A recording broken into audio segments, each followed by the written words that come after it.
जबलपुर में धनतेरस के मौके पर सरकार के खजाने में 400 करोड़ रुपए की जमीन जमा कराई गई है। बता दें कि यहां जिला कलेक्टर ने 400 करोड़ रुपए की सरकारी जमीन को कब्जा मुक्त कराया है और उसे सरकारी खजाने में जमा कराया है। बता दें ये जमीन तेवर और चौकी तल में स्थित थी, जिस पर बीते कई सालों से कब्जा किया हुआ था। प्रशासन ने पहले भी कई बार जमीन खाली करने का नोटिस दिया था, लेकिन बाद में जाकर इसे खाली करा दिया गया।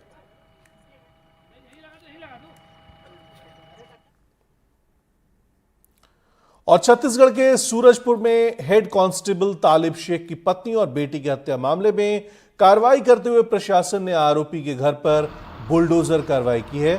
वहीं अब इस कार्रवाई को लेकर सियासत भी तेज हो गई है।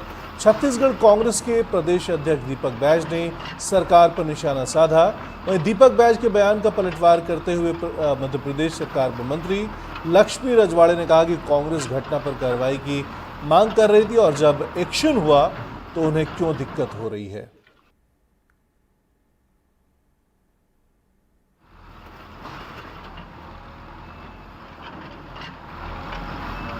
बुलडोजर कल्चर पे तो सुप्रीम कोर्ट ने गाइडलाइन दे दी है, शायद राज्य सरकार को उसके एक बार देखना चाहिए। नंबर एक, लोहारीडीह पे घटना हुई, बुलडोजर किस पे चलाएंगे?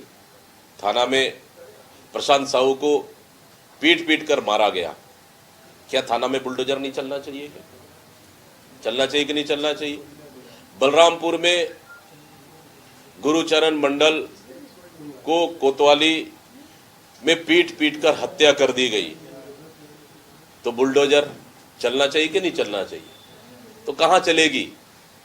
मैं सरकार से पूछता हूं,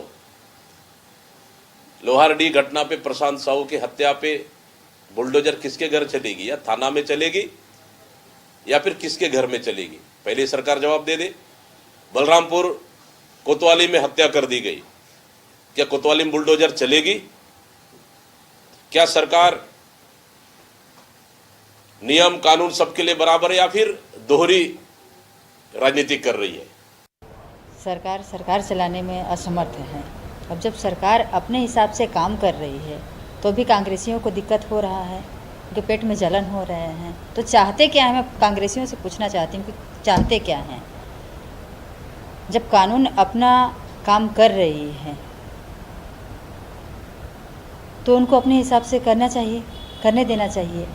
कांग्रेसियों को तो जब हो नहीं रहा था तो बोल रहे थे कि कानून अच्छे से काम नहीं कर रहे हैं, कानून व्यवस्था दुरुस्त नहीं है, दुरुस्त नहीं है। तो अब जब काम कर रहे हैं तो उनको अपने हिसाब से काम कर देना चाहिए। और वाकई में आरोपी जो है कई तरह के ऐसे फैलाए हुए थे अपना कारोबार, बिजनेस, धंधा जो है उसमें ऐसा पाया गया होगा, तो अपना काम कर रहे हैं। कोंडागांव में पुलिस को बड़ी कामयाबी मिली है। दीपावली में नकली नोट खपाने वाले कांग्रेस नेता को गिरफ्तार किया है। कांग्रेस नेता की साजिश को फरसगांव पुलिस ने नाकाम करते हुए 1,05,000 रुपए के नकली नोट के साथ गिरफ्तार किया है।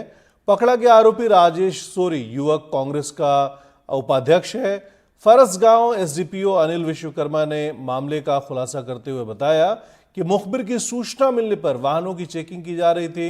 इसी दौरान गुहा बोरन निवासी राजेश सोरी के पास से बैग में रखा 500 रुपए के 200 नकली नोट बरामद हुए।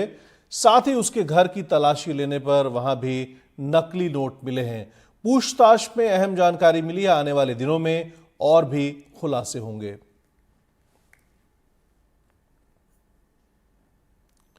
मध्य प्रदेश का भिंड मिलावटखोरों का सेंटर बन गया है। देश के अलग अलग शहरों में यहां बना नकली मावा सप्लाई किया जा रहा है। एनडीटीवी की टीम ऐसी एक फैक्ट्री में पहुंची जहां पर नकली मावा तैयार किया जा रहा था। देखिए ये रिपोर्ट।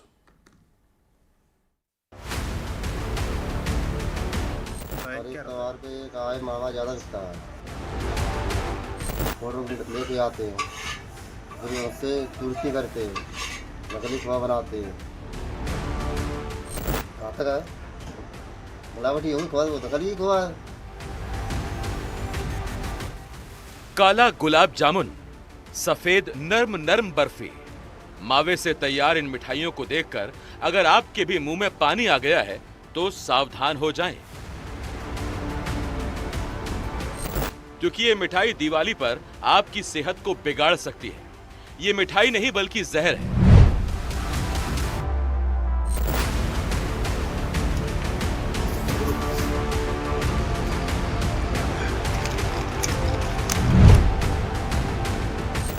कभी डकैतों के लिए बदनाम चंबल के बीहड़ों में अब सफेद मावा का काला कारोबार फल फूल रहा है। एक दो नहीं बल्कि रोजाना 10 टन मिलावटी मावा अकेले भिंड जिले में तैयार हो रहा है। एनडीटीवी की टीम नकली मावा बनाने वाली एक ऐसी ही फैक्ट्री में पहुंची जहां पर मावा के नाम पर तैयार किया जा रहा था जहर। तो ये कहा है मावा ज़्यादा बिकता है, तो मेरे पास दूध कम है तो कहा है फोटो लेके आते हैं, फिर उससे कुर्ती करते हैं, नकली खोआ बनाते हैं, ग्राहक लोग ले जाते हैं। फिर के बाद दूध कम पड़ता है तो हम इसी से पूर्ति करते हैं। और शुद्ध दूध लेने में घाटा पड़ता है तो उससे बराबर हो जाते हैं। तो काय से बनाते हैं? नकली या सपेटा दूध रहता है या हाँ, दूध खरीदते हैं, घी निकाल लेते हैं और सपरेटा ले लेता है। बाद घी की जगह पे रिफाइंड डालते हैं। अनुमान के मुताबिक दिवाली के मौके पर नकली मावे का करीब 6 करोड़ का बिजनेस होता है। 150 से 160 रुपए में तैयार होने वाले मावे को बाजार में 250 रुपए से ज्यादा की कीमत पर प्रति किलो के हिसाब से बेचा जाता है। यहाँ तैयार मिलावटी मावा की सप्लाई न सिर्फ मध्य प्रदेश और छत्तीसगढ़ के शहरों में होती है, बल्कि इसे मुंबई, दिल्ली, आगरा और मथुरा तक सप्लाई किया जाता है।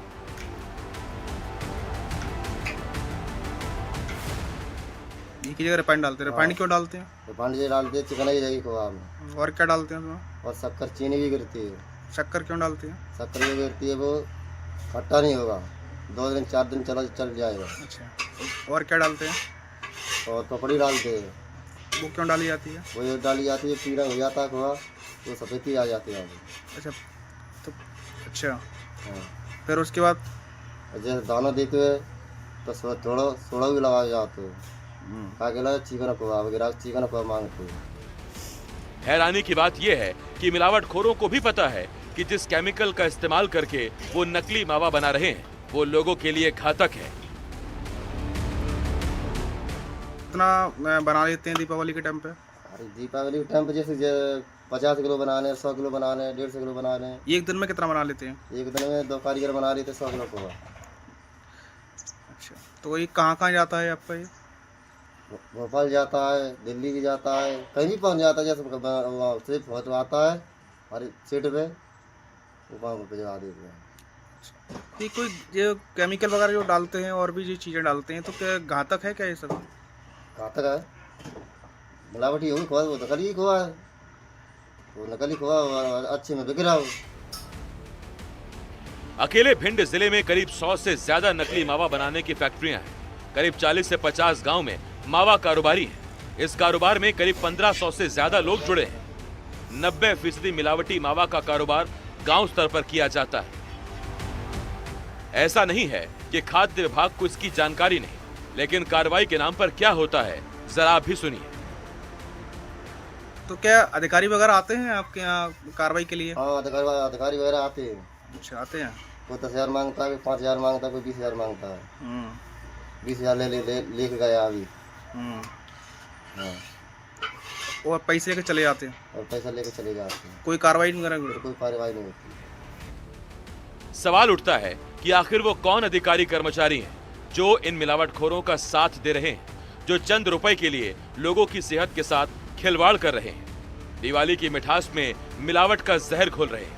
न सिर्फ मिलावटखोरों के खिलाफ बल्कि उन जिम्मेदार अधिकारियों के खिलाफ भी कार्रवाई होनी चाहिए जिनकी नाक के नीचे मिलावट का ये खेल जारी है। एनडीटीवी के लिए भिंड से दिलीप सोनी की रिपोर्ट।